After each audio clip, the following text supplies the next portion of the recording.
Γεια σας! Σήμερα θα δείξουμε μια προπόνηση ποδιών. Είναι λιγότερη από 10 λεπτά. Σε ασκήσεις μόνο 30 δευτερόλεπτα. Πρώτη άσκηση, ξεκινάμε με τα σούμο καθίσματα.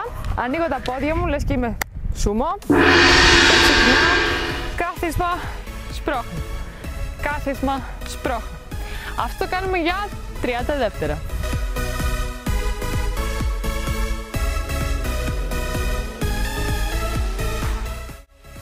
Δεύτερη άσκηση, όπως κάναμε πριν τα μεγάλα σούμο, τώρα θα κάνουμε μικρά και χαμηλά. Λέγονται mini σούμο.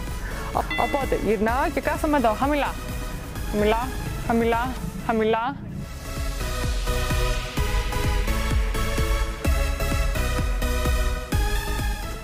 Τρίτη άσκηση, έχουμε πίσω προβολές μόνο με το ένα πόδι, 30 δεύτερα το ένα, 30 δεύτερα το άλλο. Ξεκινάμε από μια neutral στάση και πάμε πίσω πόδι.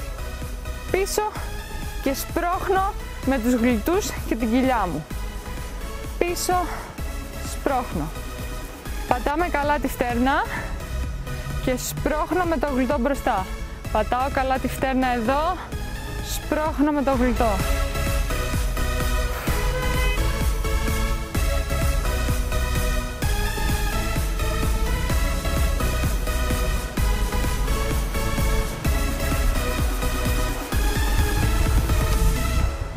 Συνεχίζουμε με την αγαπημένη μου άσκηση και αυτή είναι τα jumping squat. Πέφτει όλα τα πόδια, δουλεύει και καρδιά και με θερμίδες και γενικά πεθαίνεις λίγο. Έχουμε 30 δευτερόλεπτα, ανοίγουμε σαν να κάνουμε κανονικά καθίσματα, κάθισμα και πηδάμε πάνω. Όσο πιο χαμηλά πάω, τόσο μεγαλύτερο αποτέλεσμα έχει. Γι' αυτό πάμε να πηδήξουμε. Κάθισμα.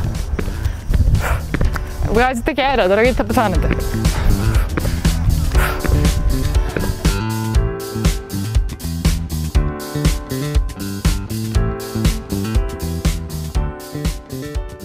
Τελειώσαμε τα πάνω. Θα ξεκινήσουμε με άρση λεκάνης. Ένα πόδι πάνω στο άλλο, σταυροπόδι, λες και είμαστε παραλία. Και ξεκινάω και σπρώχνω προς τα πάνω. Σφίγγω πολύ καλά το πόδι προς τα πάνω και την κοιλιά και το ποπό. Βγάζουμε αέρα, μην το ξεχνάμε αυτό. Και μόλις τελειώσουμε τα 30 δευτερόλεπτα, αλλάζουμε ποδαράκι, πάμε από το άλλο πόδι παραλία.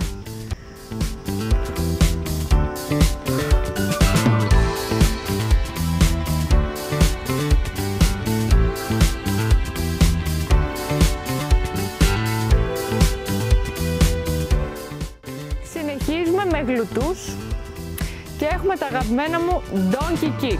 Γιατί τα ονομάσαν donkey kick? Γιατί είναι λες και κλωτσάει ένας γάιδαρος. Γυρνάμε, είμαστε στα γόνατα, σφίγγουμε κοιλιά και κλωτσάμε προς τα πάνω.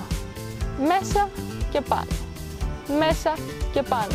Θέλουμε η κίνηση να είναι πάρα πολύ καλά σταθερή και όσο πιο πολύ κάνει extend ο γλουτός και το ισχύο προς τα πάνω, τόσο πιο πολύ δουλεύει.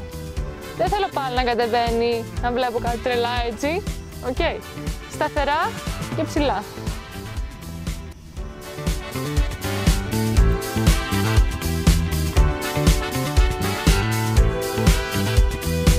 Μία από τις πιο αγαπημένες μου ασκήσεις για τους απαγωγούς, δηλαδή τα πλαϊνά, είναι τα κατουρήματα του σκύλου.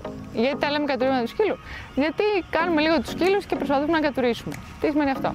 Ερχόμαστε, βάζουμε χέρια όπως πριν, σηκώνω γόνατο στο πλάι και κάτω. Γόνατο στο πλάι και κάτω. Όσο πιο ψηλά πάει το γόνατο, τόσο πιο πολύ πιάνει το πλαϊνό. Πάμε για 30 δευτερόλεπτα το ένα πόδι και μετά 30 το άλλο.